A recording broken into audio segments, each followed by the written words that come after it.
Now I call upon the Reverend Sam Raibodi to give the Lenten meditation to us.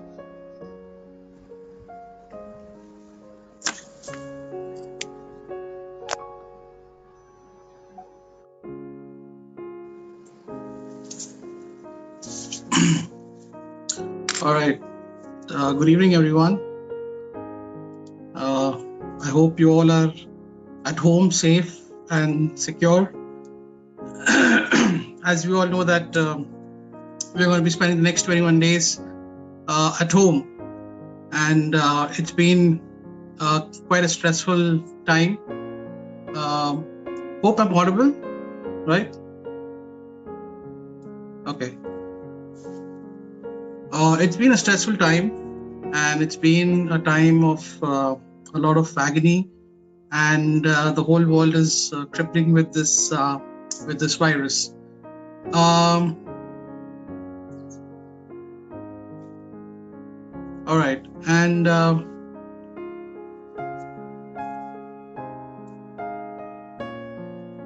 we've been through a lot. And today's scripture portion is taken from James chapter 13 verse 20. And as we read it through, I won't go through it again because we have limited time. But today I want to talk about the importance of prayer and the importance of how we don't use it effectively. You know, today in our day-to-day lives, we come across so many things that we face. But the most effective weapon for any disaster, any crisis, anything that's hindering our faith is prayer. Could we go to the next slide, please?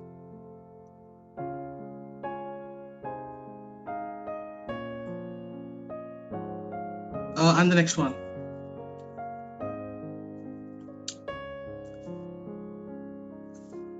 All right. So we go through a lot of things, and the only thing that we have with us when we have a crisis situation is prayer. And prayer changes things. You know, prayer is something that God has given us to use. All right, and most of the time we as Christians don't use it to its full effect. And prayer is like an intimate communication with God. You know, it's something that you have a conversation with God on a very personal level. All right, because prayer is something where you are interacting with God. It's time that you spend, alone time with God, and you're telling Him everything that's happening in your life. So when we understand that when we as Christians don't use that this weapon, prayer for in our lives, you know, we start not living in fullness. You know, we're living kind of half-heartedly. And you got to understand, prayer changes things, you know. And it's been said, like, you know, faith moves mountains, but prayer moves God. You know, prayer moves the heart of God. And that's really interesting that, you know, faith is important. You know, we have faith in God, we can move mountains. But when we pray, we're actually moving God's heart. So I think it's more personal, it's more powerful, because you got to understand that when we are moving, you know, our Creator's heart, who's created this whole universe, who's created this earth, who's created us and every virus and every thing that's in it, you got to understand that He is the Creator, all right? And when we pray to Him, His heart is moved. And it's really interesting that we as Christians live out our whole life not effectively using prayer at its full effect. And sometimes, you know, we start to think, why am I not, you know, living in fullness? Why am I living in a time of, despair? Why are things not getting right for me? Why am I in this pathetic situation? Maybe you got to ask yourself that you're not asking the right questions to God. You know, you're not understanding what God wants from you. So to understand that better, we have some changes that prayer does to a human being. Could we go to the next slide, please?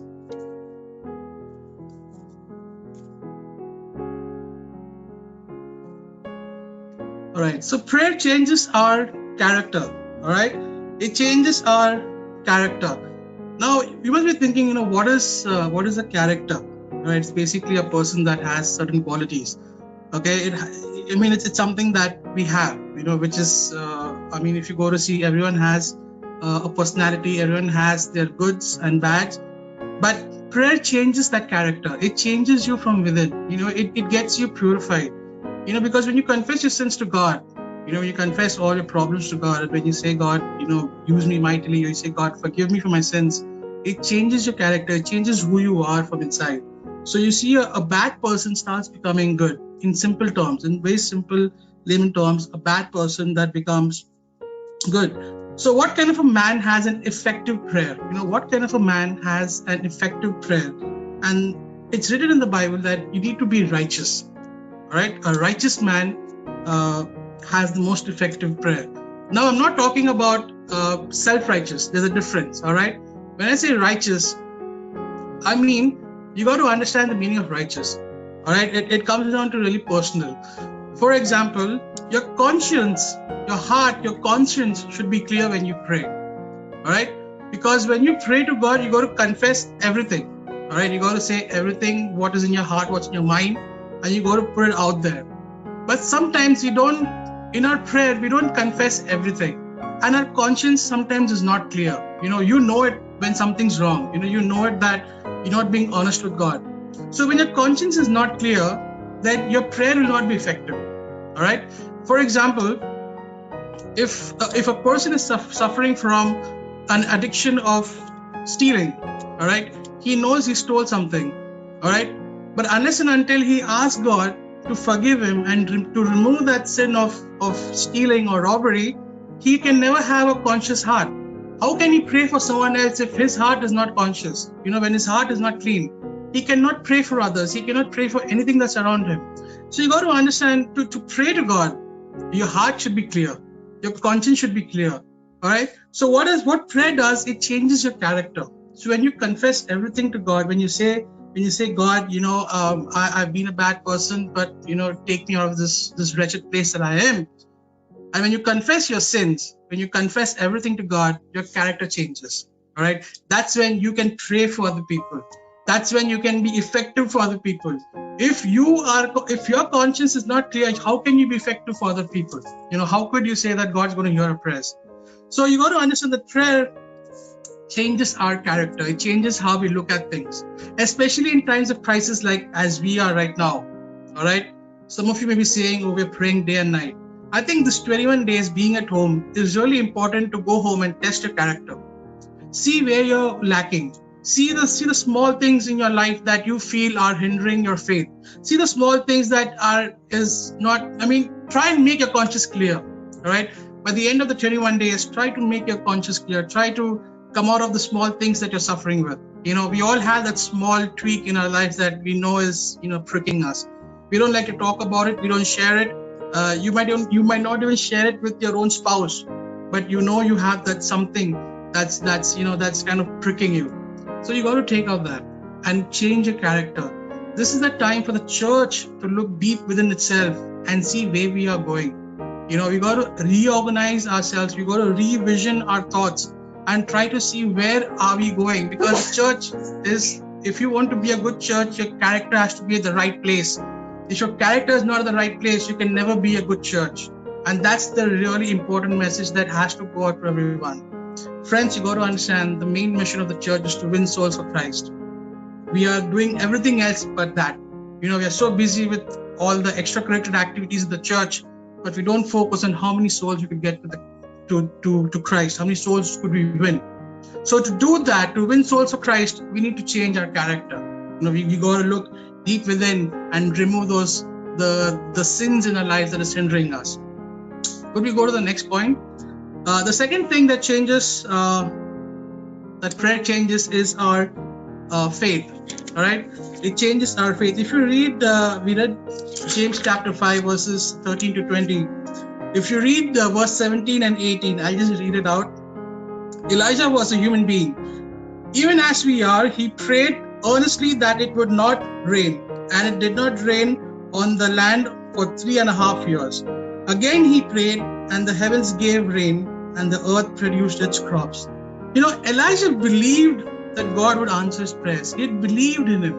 It's really mind-boggling to understand that someone could pray and stop rain for 3 years and then pray and get rain back.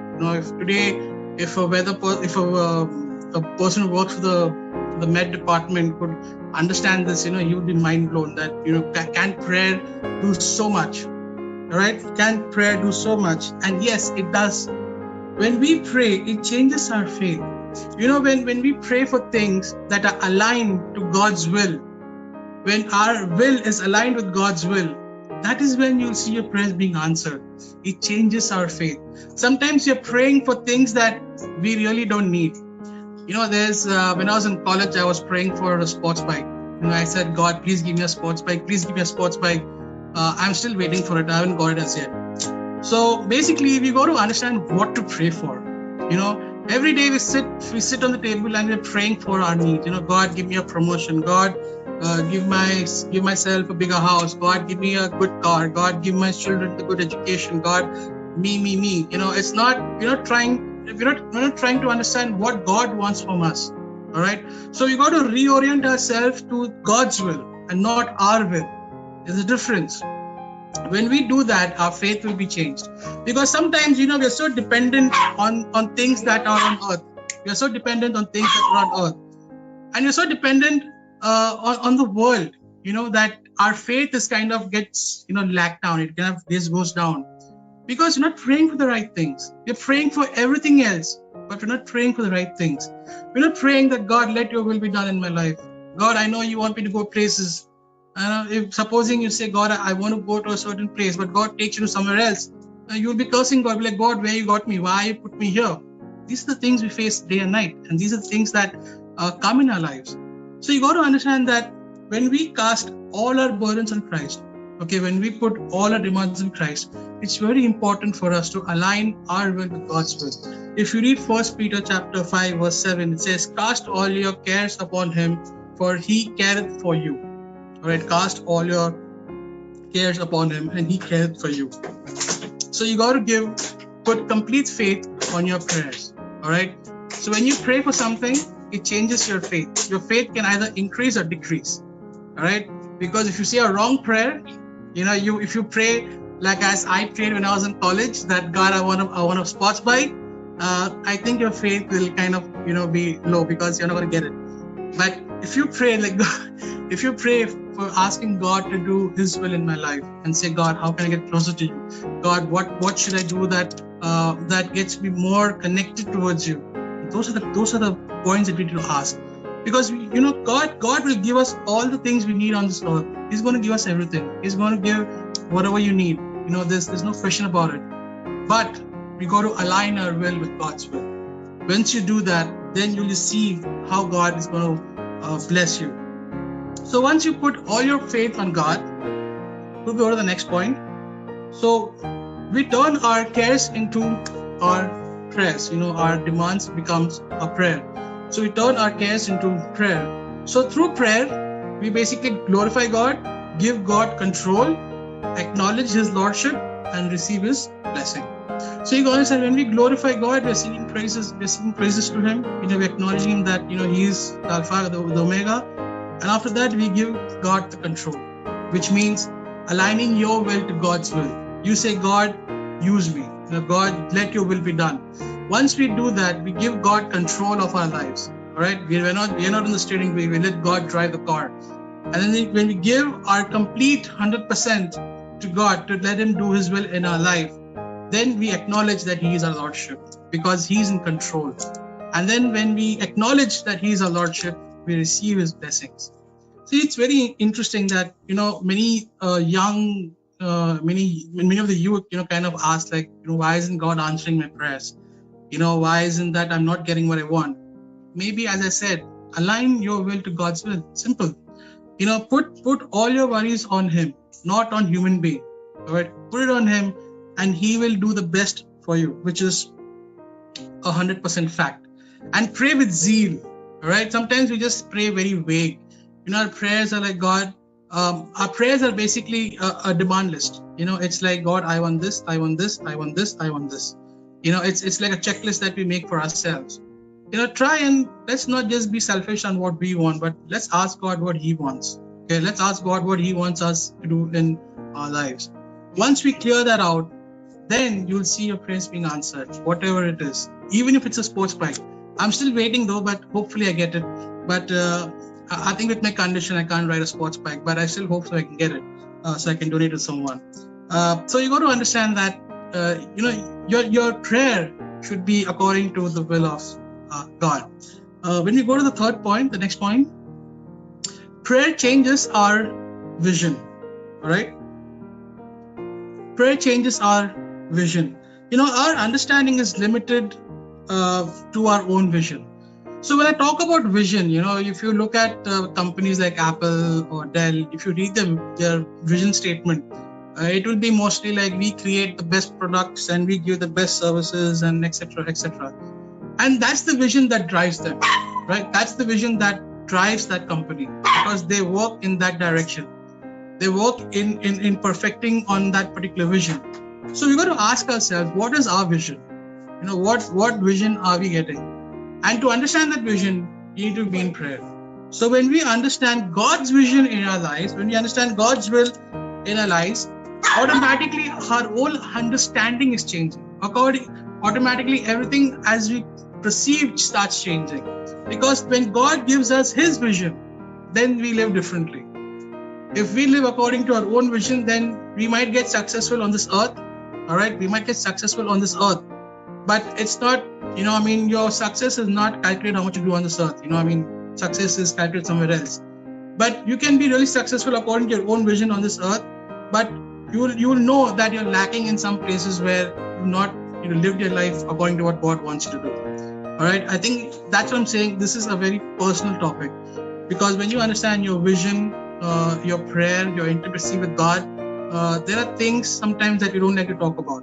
There are things that are really personal, and that is between you and God, which a third person should not know or would never know. But to change our vision, prayer changes our vision. It changes the way we look at the world.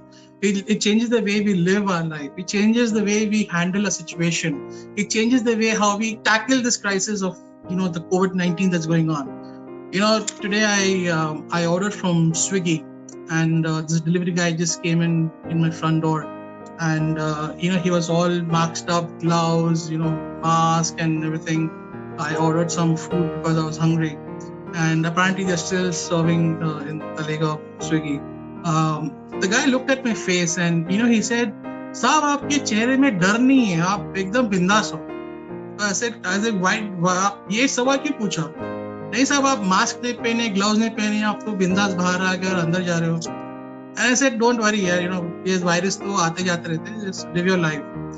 The compliment that I really liked from the guy is that he said, I don't have that fear in my face. You got to understand that when we live in the world, when we are under the protection of Christ, we don't have to be scared of all this that's happening around us. Our vision, because when God gives us His vision, we live according to what God is telling us, right? That if we put all our fears, all our fears and all our doubts onto God, and we say, God, we know you're going to protect us. You're going to give us the protection. So you got to understand, ladies and gentlemen, that vision is very important, and prayer changes that vision. Prayer really changes that vision. I just want to conclude. You could go to the next slide. I just want to conclude. Could you go to the next slide? Okay. So to conclude back, prayer changes our character, prayer changes our faith, and prayer changes our vision. These are the 3 points that I really wanted to talk about because I think we are still in the season of Lent. And unfortunately, Corona, as I said earlier also, has taken over this whole world, and we have lost focus on Lent a little bit. I hope you've not done that. You're still focused on the Lent, and we need to be focused on the cross. I think that's where salvation is. That's where the resurrection power is, and that is where we have hope. And when we look into prayer, try to understand the changes that we can do in our life. Take these points with you and take it in a personal level. All right, don't take it as a very vague level, because when I'm talking about prayer, I'm talking about a personal prayer, not the prayer that you say in church or when you're with 5 people or with a social group. No, I'm talking about the prayer on a personal level. All right. So when you understand that when we are praying to God, we got to pray that our character changes. We got to pray that our faith is changed, which is increased, and we got to pray that our vision is changed, so that when we pray to God, we get closer to Him and we understand where we are lacking, and also how we could tackle this situation that we're facing. And that is the power of prayer. And trust me, ladies and gentlemen, as we will spend time in prayer now, after this in 2 minutes, let's try and understand that we are still in the season of Lent. So how can we get closer to God? keep that in your minds, and also pray for the people around us. All right, let's try and reflect the image of Christ in our actions. All right, let's try and be cordial with our neighbors. Let's try and be helpful to people who are in need, especially our neighbors. If they need something, please go and help them. If you see someone, a homeless person who needs food or water or something, please go and give some food to them. Help them out. Let's try and show the love of Christ in this crisis situation. Let's not lose our focus. Let's not lose our vision, our faith, and our character. All right, let's keep them intact, and let's just tackle this situation with the Holy Spirit. All right, and then we know when we enact our faith through the Spirit, we are protected. So don't worry about the virus. Stay safe, be sanitized, and always be careful when you go out, and always be in prayer the next 21 days. So shall we just say a small word of prayer?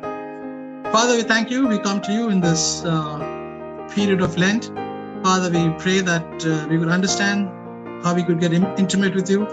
Father, we pray that we could confess all our sins and understand that we could develop our character, our vision, and our faith, Lord.